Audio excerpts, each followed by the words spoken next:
ಪಹಲ್ಗಾಮ್ ಉಗ್ರ ದಾಳಿ ಬಳಿಕ ಭಾರತ ನಡೆಸಿದ್ದ ಆಪರೇಷನ್ ಸಿಂಧೂರ ಕಾರ್ಯಾಚರಣೆಗೆ ಸಂಬಂಧಿಸಿದಂತೆ ಕಾಂಗ್ರೆಸ್ ಸಂಸದ ಶಶಿ ತರೂರ್ ನೇತೃತ್ವದ ಸರ್ವಪಕ್ಷ ನಿಯೋಗ ಇದೀಗ ರಷ್ಯಾದತ್ತ ಮುಖ ಮಾಡಿದೆ. ಈಗಾಗಲೇ ಬಹುರಾಷ್ಟ್ರಗಳ ಪ್ರವಾಸ ಮುಗಿಸಿದ ಕೆಲವು ದಿನಗಳ ನಂತರ ಕೇಂದ್ರ ಸರ್ಕಾರವು ಕಾಂಗ್ರೆಸ್ ಸಂಸದ ಶಶಿ ತರೂರ್ ನೇತೃತ್ವದ ಸರ್ವಪಕ್ಷ ನಿಯೋಗವನ್ನು ರಷ್ಯಾ, ಬ್ರಿಟನ್ ಮತ್ತು ಗ್ರೀಸ್ನಂತಹ ದೇಶಗಳಿಗೆ 2ನೇ ಸುತ್ತಿನ ರಾಜತಾಂತ್ರಿಕ ಸಂಪರ್ಕಕ್ಕೆ ನಿಯೋಜಿಸಿದೆ ಎಂದು ಮೂಲಗಳು ತಿಳಿಸಿವೆ. ಕೇಂದ್ರದ ಭಾರೀ ಕೈಗಾರಿಕೆ ಮತ್ತು ಉಕ್ಕು ಸಚಿವ ಎಚ್ ಡಿ ಕುಮಾರಸ್ವಾಮಿ ಅವರು ಸೇಲಂ ಉಕ್ಕು ಸ್ಥಾವರದಲ್ಲಿ ನಡೆದ 11ನೇ ಅಂತಾರಾಷ್ಟ್ರೀಯ ಯೋಗ ದಿನ ಕಾರ್ಯಕ್ರಮದಲ್ಲಿ ಪಾಲ್ಗೊಂಡಿದ್ದಾರೆ.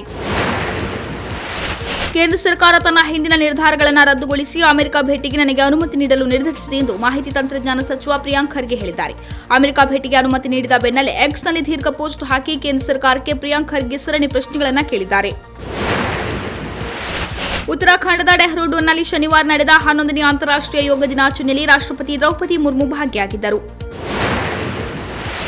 ಜಮ್ಮು ಮತ್ತು ಕಾಶ್ಮೀರದ ಪಹಲ್ಗಾಮ್ನಲ್ಲಿ ನಡೆದ ಉಗ್ರ ದಾಳಿಯು ವರ್ಷಕ್ಕೊಮ್ಮೆ ಜರುಗುವ ಅಮರನಾಥ್ ಯಾತ್ರೆಯ ಮೇಲೆ ಪರಿಣಾಮ ಬೀರಿತು. ಆದರೆ ಎಲ್ಲ ಸವಾಲುಗಳನ್ನು ಮೆಟ್ಟಿ ನಿಂತಿರುವ ಕೇಂದ್ರ ಮತ್ತು ಕಾಶ್ಮೀರ ಸರ್ಕಾರಗಳು ಜುಲೈ 3ರಿಂದ ಆರಂಭವಾಗುವ ಯಾತ್ರೆಗೆ ಸಕಲ ಭದ್ರತೆ ಒದಗಿಸಿದೆ. ಮುಂದಿನ ತಿಂಗಳ ಮೊದಲ ವಾರದಲ್ಲಿ ಆರಂಭವಾಗುವ ಹಿಂದೂಗಳ ಪವಿತ್ರ ಯಾತ್ರೆಗೆ ಅಧಿಕಾರಿಗಳು ಬಿಗಿ ಕಣ್ಗಾವಲು ಹಾಕಿದ್ದಾರೆ. ಜೊತೆಗೆ ಭಕ್ತರ ಪ್ರಯಾಣದ ಹಾದಿಯಲ್ಲಿ ಬೇಕಾದ ಮೂಲ ಸೌಕರ್ಯಗಳನ್ನು ರೂಪಿಸಿದ್ದಾರೆ. 11ನೇ ವರ್ಷದ ಅಂತಾರಾಷ್ಟ್ರೀಯ ಯೋಗ ದಿನಾಚರಣೆಯ ಹಿನ್ನೆಲೆ ಹರಿಯಾಣ ಸಿಎಂ ನಯಾಬ್ ಸಿಂಗ್ ಸೈನಿ ಅವರು ಮಹತ್ವದ ಘೋಷಣೆ ಮಾಡಿದ್ದಾರೆ. ಎಲ್ಲ ಸರ್ಕಾರಿ ಮತ್ತು ಖಾಸಗಿ ಕ್ಷೇತ್ರಗಳ ಸಿಬ್ಬಂದಿ ಕೆಲಸದ ಅವಧಿಯಲ್ಲಿ 5 ನಿಮಿಷ ಯೋಗದ ವಿರಾಮ ಪಡೆಯಬಹುದು ಎಂದು ತಿಳಿಸಿದ್ದಾರೆ. ಯೋಗವು ಆರೋಗ್ಯ, ದೈಹಿಕ ಸದೃಢತೆಗೆ ಅಗತ್ಯವಾಗಿರುವ ಕಾರಣ ದಿನದ ಕೆಲಸದ ಅವಧಿಯಲ್ಲಿ ದೇಹ ಮತ್ತು ಮನಸ್ಸಿನಲ್ಲಿ ಚೈತನ್ಯ ಮೂಡಿಸಲು ನಿತ್ಯ ಯೋಗಕ್ಕಾಗಿ 5 ನಿಮಿಷಗಳ ವಿರಾಮ ಪಡೆದುಕೊಳ್ಳಬಹುದು ಎಂದು ಸಿಎಂ ಘೋಷಿಸಿದ್ದಾರೆ. ಜಮ್ಮು ಮತ್ತು ಕಾಶ್ಮೀರದ ಬೇಸಿಗೆ ರಾಜಧಾನಿ ಕಾಶ್ಮೀರದಲ್ಲಿನ ಪ್ರಖ್ಯಾತ ದಾಲ್ ಸರೋವರದ ದಡದಲ್ಲಿ ನಡೆದ 11ನೇ ಅಂತಾರಾಷ್ಟ್ರೀಯ ಯೋಗ ದಿನದಲ್ಲಿ ನೂರಾರು ಜನರು ಭಾಗವಹಿಸಿದರು. ಈ ವರ್ಷ ಒಂದು ಭೂಮಿ ಒಂದು ಆರೋಗ್ಯಕ್ಕಾಗಿ ಯೋಗ ಎಂಬ ಧ್ಯೇಯದಡಿ ಧ್ಯಾನ, ಸ್ಟ್ರೆಚಿಂಗ್ ಯೋಗ ದಿನ ಆಚರಿಸುವ ಮೂಲಕ ಗಮನ ಸೆಳೆದರು. ಇರಾನ್ನಿಂದ ನಿನ್ನೆಯವರೆಗೆ ಆಪರೇಷನ್ ಸಿಂಧು ಅಡಿಯಲ್ಲಿ 500ಕ್ಕೂ ಹೆಚ್ಚು ಭಾರತೀಯರು ದೇಶಕ್ಕೆ ಮರಳಿದ್ದಾರೆ ಎಂದು ವಿದೇಶಾಂಗ ಸಚಿವಾಲಯ ತಿಳಿಸಿದೆ. ಇರಾನ್ ಇಸ್ರೇಲ್ ಸಂಘರ್ಷದ ಬಳಿಕ ಇರಾನ್ನಲ್ಲಿರುವ ಭಾರತೀಯರನ್ನು ಕರೆತರುವ ವ್ಯವಸ್ಥೆ ಮಾಡಲಾಗಿದ್ದು, ವಿದೇಶಾಂಗ ಸಚಿವಾಲಯವು ಸ್ಥಳಾಂತರಿಸುವ ಕಾರ್ಯಾಚರಣೆಯ ಸ್ಥಿತಿಯ ಕುರಿತು ಮಾಹಿತಿಯನ್ನು ಹಂಚಿಕೊಂಡಿದೆ. ಅಮೆರಿಕ ಅಧ್ಯಕ್ಷ ಡೊನಾಲ್ಡ್ ಟ್ರಂಪ್ ಅವರನ್ನ 2026ರ ನೊಬೆಲ್ ಶಾಂತಿ ಪ್ರಶಸ್ತಿಗೆ ಪಾಕಿಸ್ತಾನ ನಾಮನಿರ್ದೇಶನ ಮಾಡಿದೆ. ಇತ್ತೀಚಿನ ಭಾರತ-ಪಾಕಿಸ್ತಾನ ಸೇನಾ ಉದ್ವಿಗ್ನತೆಯ ಸಮಯದಲ್ಲಿ ಟ್ರಂಪ್ ರಾಜತಾಂತ್ರಿಕ ನಡೆಯ ಮೂಲಕ ಕದನ ವಿರಾಮಕ್ಕೆ ಕಾರಣರಾದರು ಎಂದು ಪಾಕಿಸ್ತಾನ ಹೇಳಿಕೊಂಡಿದ್ದು, ಇದಕ್ಕಾಗಿ ಅವರ ಹೆಸರನ್ನ ನಾಮನಿರ್ದೇಶನ ಮಾಡಿದೆ. ಹವಾಮಾನ ಬದಲಾವಣೆ, ಇಂಧನ ಪರಿವರ್ತನೆ, ವಿಕಸನಗೊಳ್ಳುತ್ತಿರುವ ಜಾಗತಿಕ ಆರ್ಥಿಕತೆ, ನಿರ್ಣಾಯಕ ಪೂರೈಕೆ ಸರಪಳಿಗಳು, ಕ್ರಿಯಾತ್ಮಕ ವ್ಯಾಪಾರ ಸಂಬಂಧಗಳು ಮತ್ತು ಪ್ರಪಂಚದ ಭವಿಷ್ಯವನ್ನು ರೂಪಿಸುವ ಭೌಗೋಳಿಕ ರಾಜಕೀಯದಂತಹ ನಿರ್ಣಾಯಕ ವಿಷಯಗಳ ಮೇಲೆ ಚಿಂತನ್ ರಿಸರ್ಚ್ ಫೌಂಡೇಶನ್ ಗಮನ ಹರಿಸಲಿದೆ ಎಂದು ಅದಾನಿ ಎಂಟರ್ಪ್ರೈಸಸ್ ನಿರ್ದೇಶಕ ಪ್ರಣವ್ ಅದಾನಿ ಹೇಳಿದ್ದಾರೆ. ಫೌಂಡೇಶನ್ನ ಸಂಸ್ಥಾಪನಾ ದಿನದಂದು ಮಾತನಾಡಿದ ಅವರು, 2047ರ ವೇಳೆಗೆ ಭಾರತವು ಅಭಿವೃದ್ಧಿ ಹೊಂದಿದ ರಾಷ್ಟ್ರವಾಗಲು ಸಹಾಯ ಮಾಡುವ ರೀತಿಯಲ್ಲಿ ಚಿಂತನ್ ರಿಸರ್ಚ್ ಫೌಂಡೇಶನ್ ಕೆಲಸ ಮಾಡಬೇಕು ಎಂದು ಹೇಳಿದ್ದಾರೆ. ರಾಜ್ಯ ಸರ್ಕಾರ ಮುಸ್ಲಿಮರ ಗುಲಾಮ ಸರ್ಕಾರ ಎಂದು ಮಾಜಿ ಸಚಿವ ಕೆಎಸ್ ಈಶ್ವರಪ್ಪ ವಾಗ್ದಾಳಿ ನಡೆಸಿದ್ದಾರೆ. ವಸತಿ ಯೋಜನೆಗಳಲ್ಲಿ ಅಲ್ಪಸಂಖ್ಯಾತರಿಗೆ 15% ಮೀಸಲಾತಿ ವಿಚಾರ ಬಗ್ಗೆ ಬೆಂಗಳೂರಿನಲ್ಲಿ ಮಾತನಾಡಿದ ಅವರು, ಜಮೀರ್ ಅಹ್ಮದ್ ಎಚ್ಡಿಕೆ ಅವಧಿಯ ಉಪಸಂಪುಟ ಸಮಿತಿ ನೆಪ ಕೊಟ್ಟು ತಪ್ಪಿಸಿಕೊಳ್ಳಲು ಆಗಲ್ಲ. ಅಂಥವು 100 ಉಪಸಂಪುಟ ಸಮಿತಿಗಳಾಗುತ್ತವೆ. ಸುಳ್ಳು ಹೇಳಿ ಜಮೀರ್ ದಾರಿ ತಪ್ಪಿಸಬಾರದು. ಜಮೀರ್ ಅಹ್ಮದ್ ದೊಡ್ಡ ಸುಳ್ಳುಗಾರ. ಸಿದ್ದರಾಮಯ್ಯಗೂ ಸುಳ್ಳು ಹೇಳಿ ಅನುಕೂಲ ಮಾಡಿಸಿಕೊಳ್ಳುತ್ತಿದ್ದಾರೆ. ಹಾಗಾಗಿ ಸಿದ್ದರಾಮಯ್ಯ ಜಮೀರ್ ಅಹ್ಮದ್ ಬಗ್ಗೆ ಹುಷಾರಾಗಿರಬೇಕು. ಸಿದ್ದರಾಮಯ್ಯ ಹಿಂದುಳಿದವರು ಹಾಗೂ ದಲಿತರಿಗೆ ಅನ್ಯಾಯ ಆಗಲು ಬಿಡಬಾರದು ಎಂದು ಆಗ್ರಹಿಸಿದ್ದಾರೆ. ಇಸ್ರೇಲ್ ಇರಾನ್ ಯುದ್ಧದಲ್ಲಿ ಭಾರತ ಇರಾನ್ ಪರವಾಗಿ ನಿಲ್ಲುವಂತೆ ಸಿಎಂ ಸಿದ್ದರಾಮಯ್ಯ ಕೇಂದ್ರ ಸರ್ಕಾರವನ್ನು ಒತ್ತಾಯಿಸಿದ್ದಾರೆ. 2 ಕಡೆ ಭಾರೀ ಪ್ರಮಾಣದಲ್ಲಿ ಕ್ಷಿಪಣಿ ದಾಳಿ ನಡೆಸುತ್ತಿದ್ದರೂ ಭಾರತ ಇಲ್ಲಿಯವರೆಗೆ ಯಾವುದೇ ದೇಶದ ಪರ ನಿಲ್ಲದೆ ತಟಸ್ಥ ನಿಲುವು ತಾಳಿದೆ. ಹೀಗಾಗಿ ಸಿದ್ದರಾಮಯ್ಯ ಕಾಂಗ್ರೆಸ್ ಅಧಿನಾಯಕಿ ಸೋನಿಯಾ ಗಾಂಧಿಯವರ ಬರಹವನ್ನು ಹಂಚಿ ಇರಾನ್ ಪರ ನಿಲ್ಲುವಂತೆ ಸರ್ಕಾರವನ್ನು ಒತ್ತಾಯಿಸಿದ್ದಾರೆ. ನಾನು ಬಾಬಾ ರಾಮದೇವ್ ಶಿಬಿರದಲ್ಲಿ ತರಬೇತಿ ಪಡೆದ ಯೋಗಪಟು. ನಾನು, ನನ್ನ ಪತಿ ಹಾಗೂ ಕುಟುಂಬದವರೆಲ್ಲ ಯೋಗ ಮಾಡುತ್ತೇವೆ ಎಂದು ಸಚಿವೆ ಲಕ್ಷ್ಮೀ ಹೆಬ್ಬಾಳ್ಕರ್ ಹೇಳಿದ್ದಾರೆ.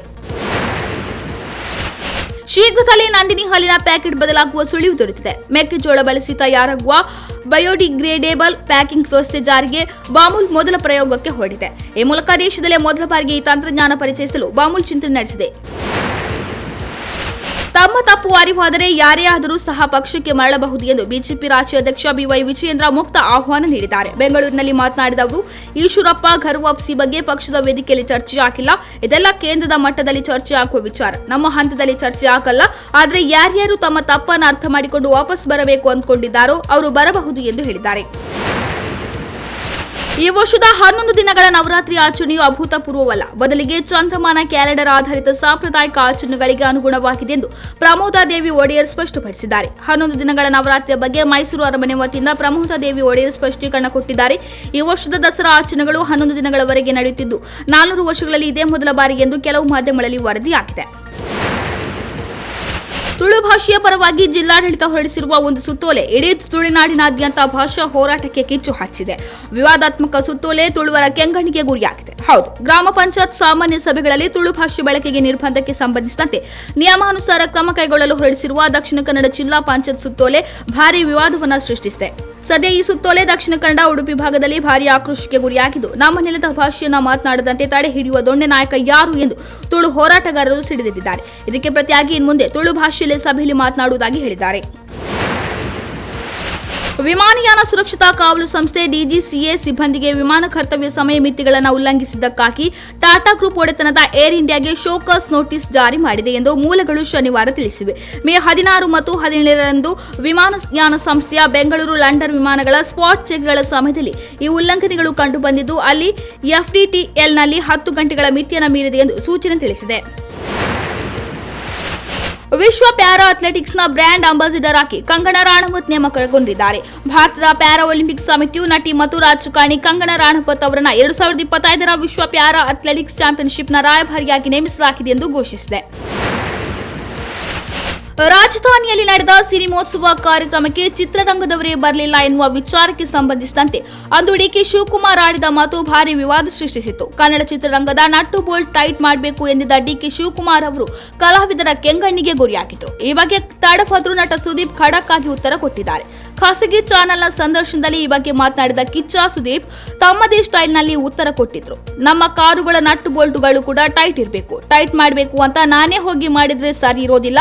ಅದಕ್ಕೆ ಮೆಕ್ಯಾನಿಕ್ ಬಳಿಯೇ ಹೋಗಬೇಕು, ಯಾಕಂದ್ರೆ ಆ ಮೆಕ್ಯಾನಿಕ್ಗೆ ಮಾತ್ರವೇ ಕಾರಿನ ವಿಚಾರ ಗೊತ್ತಿರುತ್ತೆ. ಹಾಗೆಯೇ ಚಿತ್ರರಂಗದಲ್ಲಿರುವ ವಿಚಾರ ಚಿತ್ರರಂಗದಲ್ಲಿರುವವರಿಗೆ ಮಾತ್ರವೇ ಗೊತ್ತು ಎಂದು ಸುದೀಪ್ ತಿರುಗೇಟು ನೀಡಿದ್ದಾರೆ.